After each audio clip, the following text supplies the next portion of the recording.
Hello, I'm Slycat and welcome back to the second channel geography video. This is a series where I talk about geography and the world and stuff. And today, I figured given that it is 30 degrees Celsius, that is, in the UK, that I would talk about one of the other countries in the world that speaks English and is constantly 30 degrees C. That's right, it's Singapore. Today, I'm going to be talking about Singapore's borders. That might seem weird for a 2cat geography border style video to focus on an island slash city state, but it's something I wanted to talk about because there is technically a border between Singapore and another country. There is a land border, not seen as a land border, so it kind of raises all the big questions of what even is a border. Can you discuss this, our maritime thing? You know, we'll talk about all the kind of border issues related to that, and also it gives me a great opportunity to talk about Singapore as a country. It's one of the most fascinating countries in the world because it is an accident of a country. I believe it is the only country on earth which was formed entirely by accident. Most countries, there's this huge struggle for independence. Most countries have existed just, going thousands of years back, but Singapore has a very accidental history, and despite that accidental history, it is now one of the most successful countries in the world, and there's just something about that story that,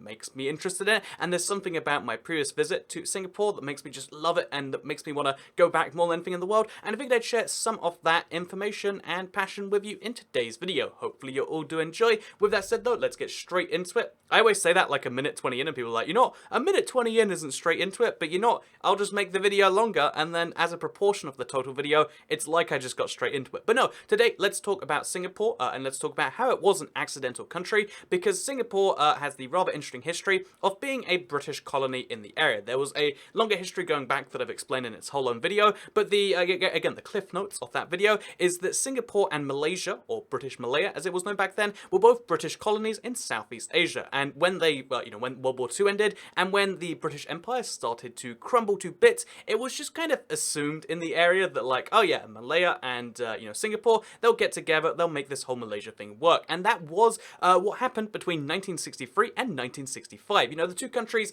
were like, new lovers that had just realized that they were going to be in this great new relationship together. And at first they loved it. Like they're very, close in proximity, and Singapore was a very valuable trading port for Malaysia. It was working out just great for both sides, except then the issues started to rise. Like with any relationship, after a couple of years, they started to realize that like, oh, we're ethnically very different, and our economies aren't quite linking. Again, I have this issue of every relationship, and then like every relationship I've ever been in ended, the way what actually happened was the Malaysians were really, the Malayans, if you want to call them that, but the Malaysians, because when Malaya expanded to include the part of this island right here, Borneo, it became Malaysia, but the Malaysians, the ethnic Malayans, also were at the point where they're just like, I think it'd be better if we didn't have Singapore here, and they kind of met up in somewhat secret in a, parliamentary session, and they decided to kick Singapore out of the Union via, like a parliamentary act, and again, happens to us all, happens to the best of us, and because of that, Singapore was in this very weird situation of, again, being one of the very few countries in the world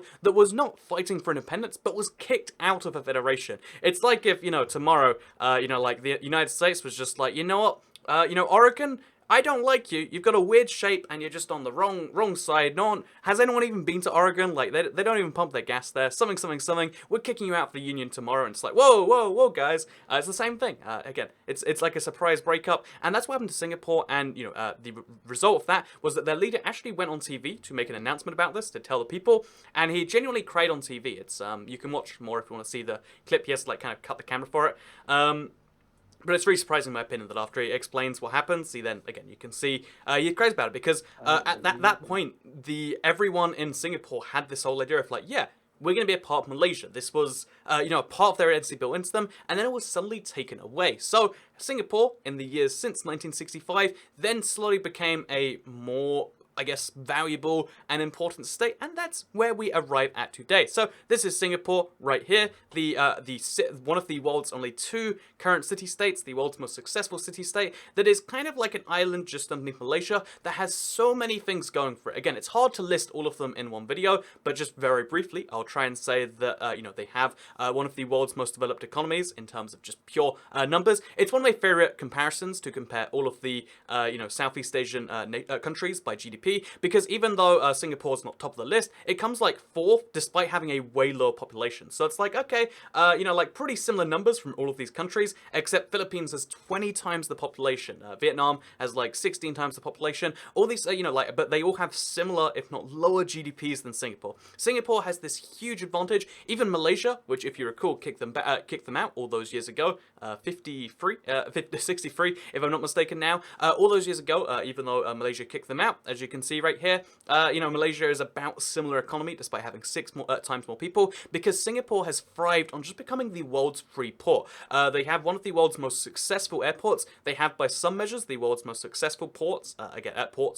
And by some measures, the world's 3rd most successful. But still, if you're like in the top 5 for things like that, despite being a tiny city-state country, that's pretty darn impressive. And again, although we could focus on all the weird things, like again, there's a billion weird, cool things like, oh, the population's divided between 3 ethnicities, but they all get along just fine. They're mostly fine. I guess there's always going to be some tension somewhere. But the fact that most countries that would just be anarchy and like people have ethnic revolutions there, it's just like, it's fine. There's 3 different ethnicities and a whole bunch more. But that's not the thing that defines you. What defines you is being a Singaporean, and it's a really kind of beautiful story. So I needed to say all of that. I needed to give you the full history so we can talk about the borders that Singapore has with their neighbors. So again, this might seem like it's the weirdest padding ever, but it really is. I want to talk about Singapore because Singapore has 1 border and even, I guess, 2 border points, one of which is a bridge and one of which is a land-ish border. So Singapore is officially speaking an island. The island, the city of Singapore is the majority, pretty much the whole thing of Singapore, and the one main island that you think of when you think of Singapore is this one right here. That is Singapore. It's an island, right?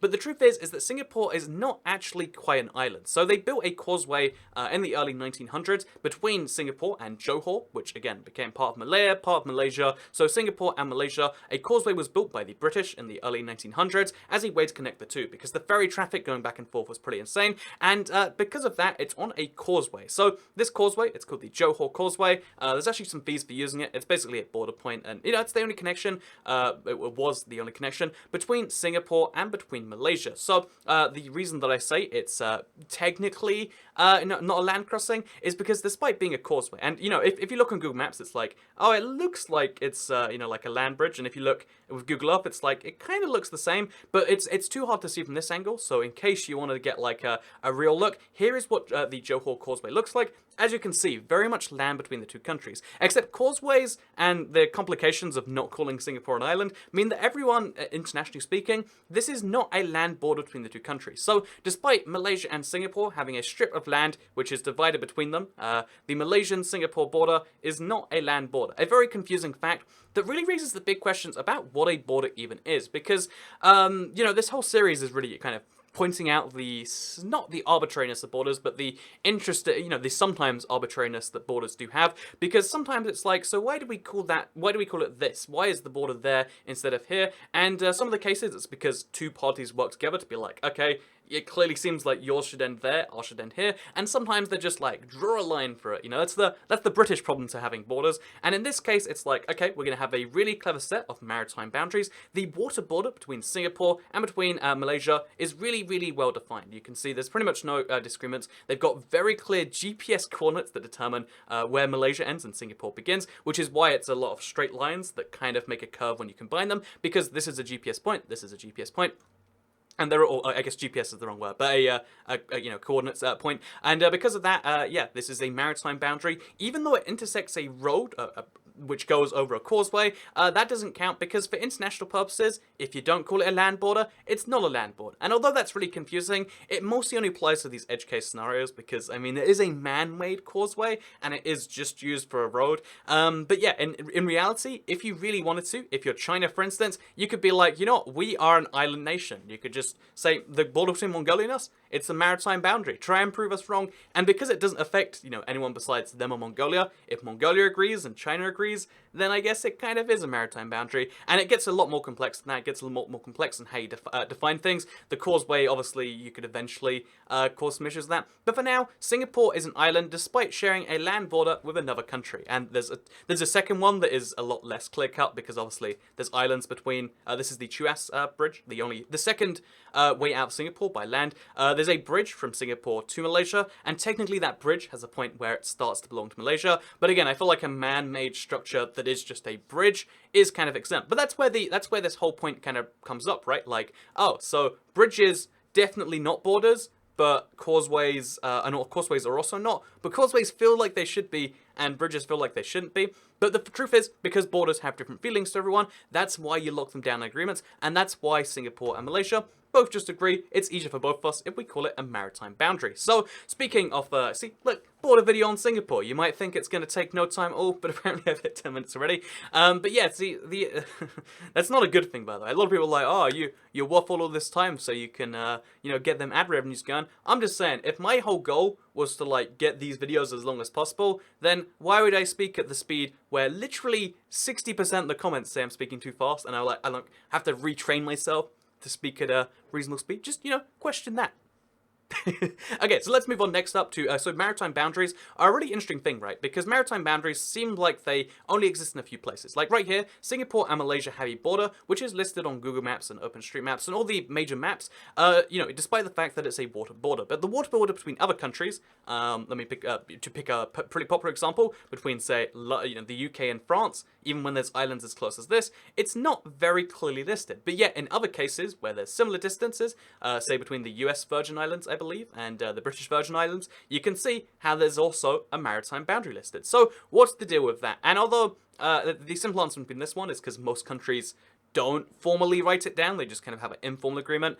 In the case of, like, here you can see, between Finland and Sweden, it is very much formally written down. And yeah, the reasons beyond that are kind of more complex as to, like, well, sometimes it's agreed and sometimes it's not. And when it's when they're really close by and it's agreed, it'll show up on a map. So their border is a maritime border. All countries have them. Not all countries have them codified in exactly the same way. And an interesting thing about this is there's actually lots of maritime boundaries. So there's the immediate one, like these countries, they're very close together. If you don't know the distance between Singapore and Malaysia, it's a very, very short number, like hundreds of meters.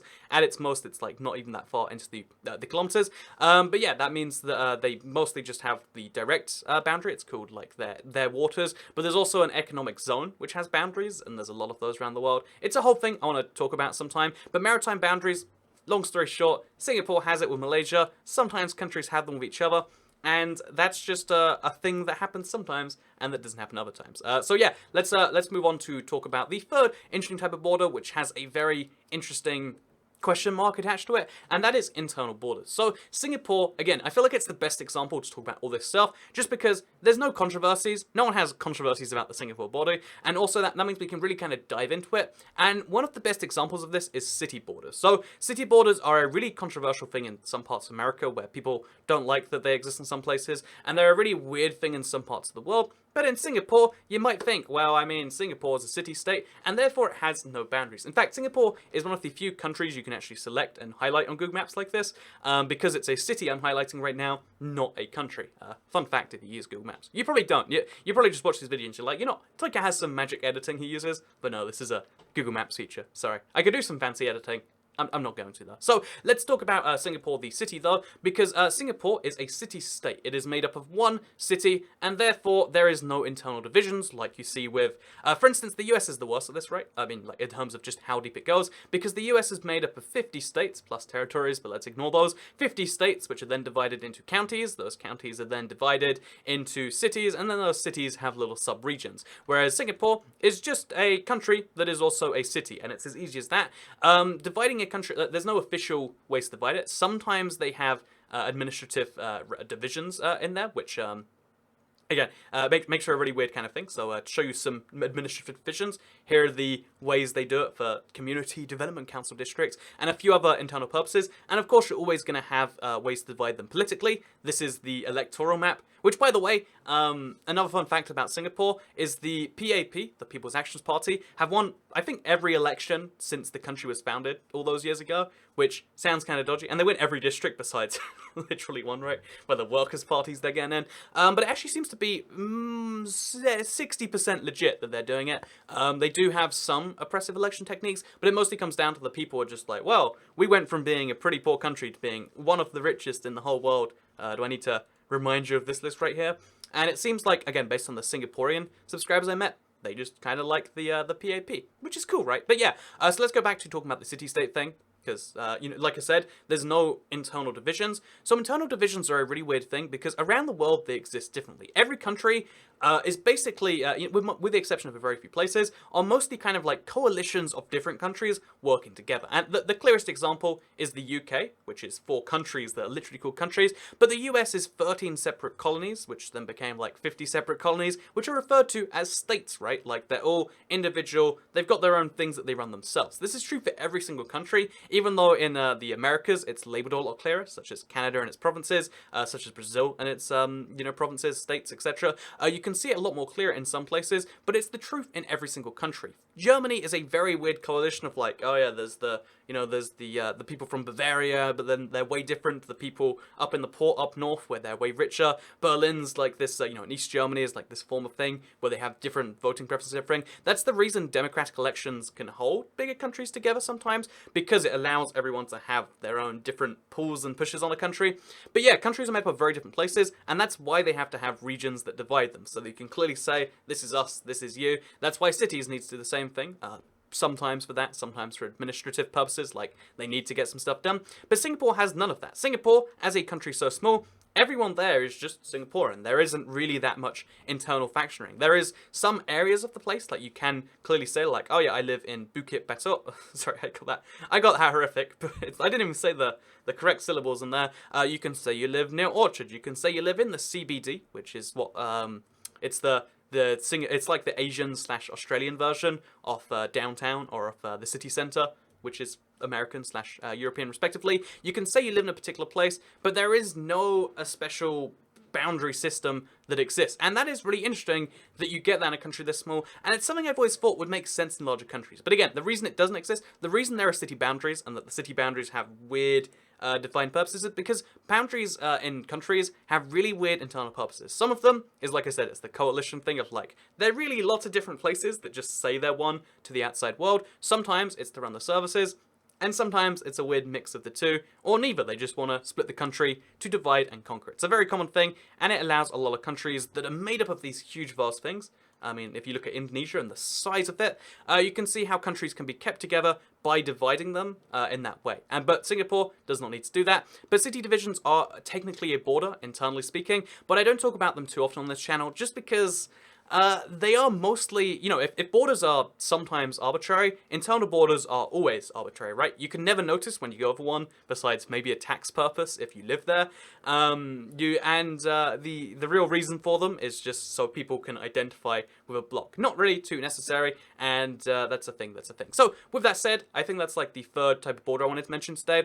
That is the interesting thing about Singapore. It's an island nation. I also wanted to mention, actually, before we go here, so Singapore is an island nation that you often hear as being a single island nation, but it raises the big questions about both borders and territory, which, again, is what we talk about on this channel, when it comes to the islands that aren't the main Singaporean homeland. So, I forget the name of the main Singaporean island because I'm a terrible YouTuber and I don't know my own facts. You can not trust everything else I say now just because I don't know the name of the main Singaporean island. It has one, but let's just call it Singapore for now. The main Singaporean island where everyone lives. However, there's actually 60 Singaporean islands. That number goes up and down, which is really weird. You might think, wow, their numbers are going up and down, but it's interesting because Singapore, as an island country, has a bunch of islands around it, which are mostly uninhabited. There's a few big exceptions of like Sentosa, which, fun fact, is actually, like it's a whole resort island. If you look at a picture of it, you're like, oh my god, that's Singapore. The same place. Because Singapore is, of course,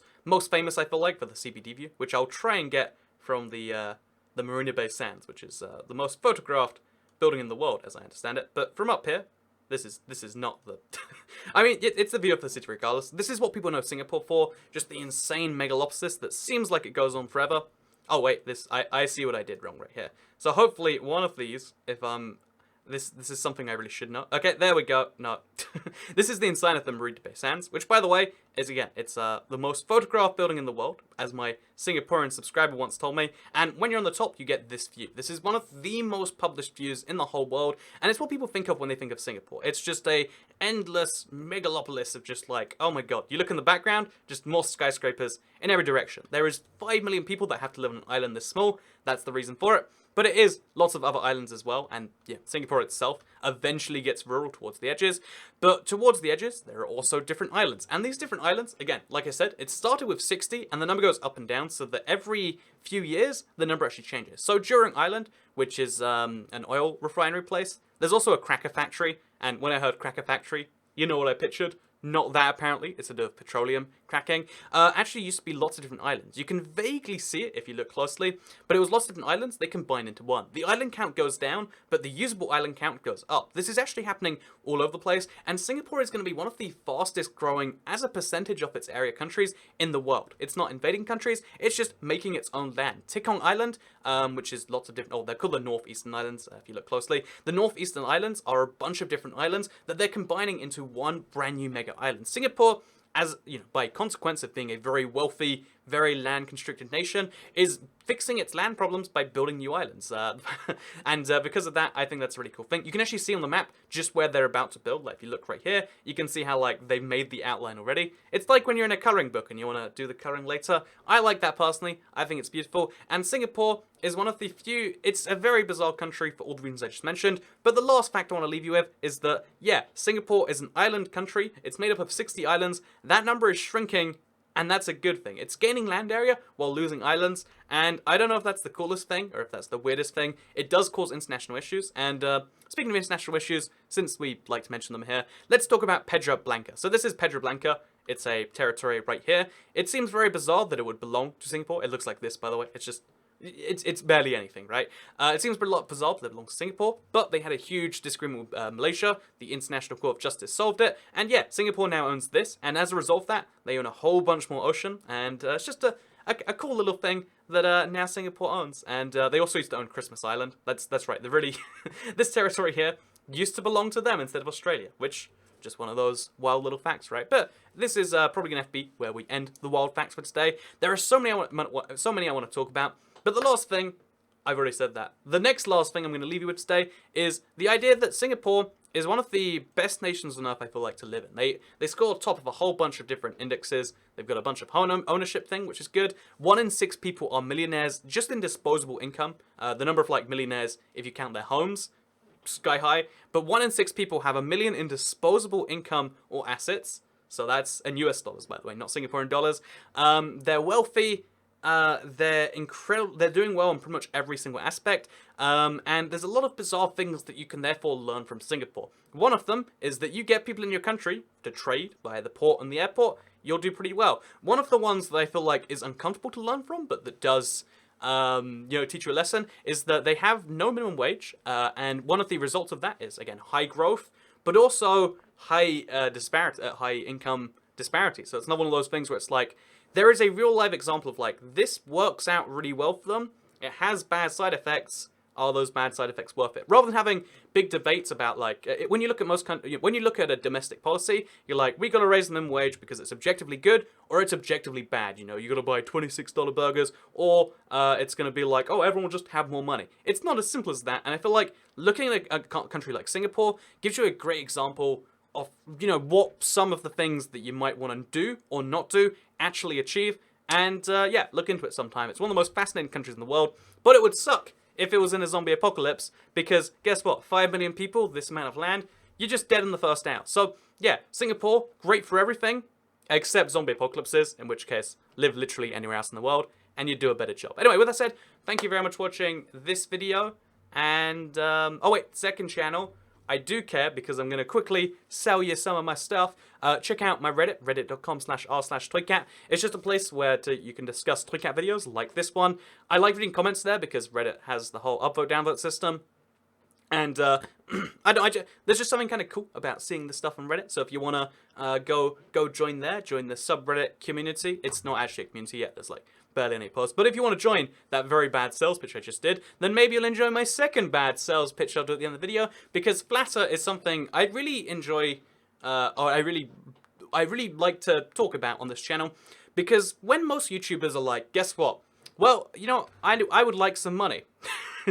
As it turns out, one of the things in the world that motivates people and allows them to survive in the world is money, and I'd like you to give it to me via a Patreon or whatever. That's what YouTubers will usually do, and that's great. That fixes the monetization issue for them. But one of the things I like to promote and recommend is Flattr. So Flattr, linked in the description, is a service where you put a fixed amount of money in, like a Patreon, say $10 a month, and it goes between every single page that you, that you view that month and that you decide to flatter. So you can kind of be like, okay, so I'm going to put $10 toward the internet this month. 5 for this, 5 for that, or 1 for this, 1 for this, 1 for that. And I think it's a really great system because instead of the idea of like, okay, here's what you're expected to do. If you like content on the internet, do a $10 Patreon subscription to 50 different YouTube creators, or I guess 10 or something. And it's like, well, I mean, I don't have $500 in disposable income. If you do, by the way, just send it to me. No questions asked. But if you don't, then Flattr is a really great way to actually support people and support the whole, if you like an ad-free internet, or if you want a better internet that isn't based on ads, that is based on contributions, Flattr is one of the best ways to do that. And yeah, with that said, second channel, don't care. Goodbye.